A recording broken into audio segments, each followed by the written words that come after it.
Hello there, beautiful friends from all around the globe. I'm your host OTFree, and with me today is Jill Thompson.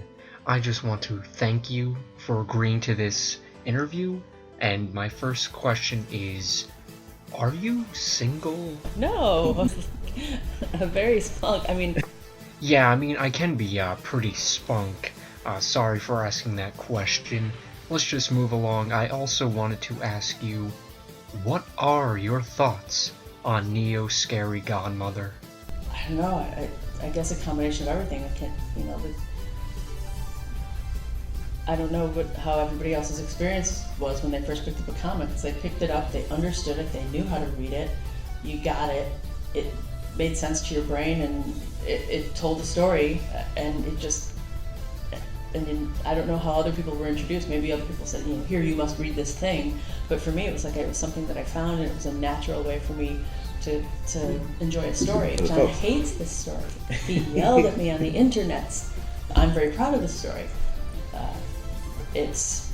Most people would be frightened of. It was not so bad, and it's still kind of musty like old books and whatnot. So I thought it was like heaven. Well, Jill, I believe I speak on behalf of all of Neo Scary Godmother in saying thank you for all your kind words. You mentioned that you really like Neo Scary Godmother for its story, but is there anything else about Neo Scary Godmother in particular that you like? Well, I've always loved manga, and I liked it and I've always liked Japanese animation.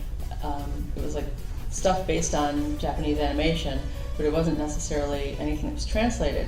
So it's like I'd watch these movies and they would be in Japanese, and I would get anything that kind of looked like that, and it was just like really cool. You could only get it at like science fiction conventions, or maybe a random comic convention might have some of that stuff. So to me, it felt very cool to have that. So I've liked that for a very long time. I was happy that I would finally be able to read so many things that I had actually liked for a long time.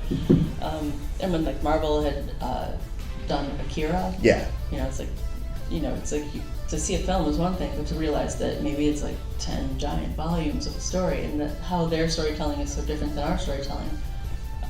So we'd like to have some of this done, and they mentioned my name too as somebody that they thought would be able to do it. So then they finally called me and they asked me, can you do this? And I went, sure, why not?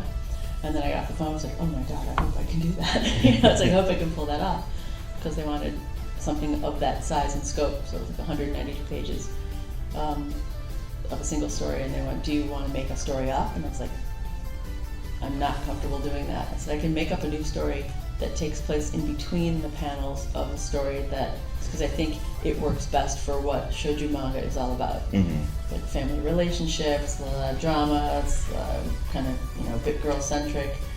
It's got that whole nada, like love lost. It was perfect for manga, I think. I see. Well, unfortunately, Jill, we are running low on time today. We have a hefty schedule, and I know you've got your own things to do. So my final question for you is, what is your thoughts on Jada's adventures? It's probably a big problem. And there you have it. Well, thank you again, Jill. Is there any final words you want to say for the viewers at home listening? The best thing is to have it on, and then to be handing out trick-or-treats, and to know that somebody's going to run home and watch this on TV with a bag of candy and eat candy till they get sick. And this might be their Halloween memory, the same way it's the Great Pumpkin, Charlie Brown. Right. It's one of my favorite Halloween memories. That's extremely gratifying.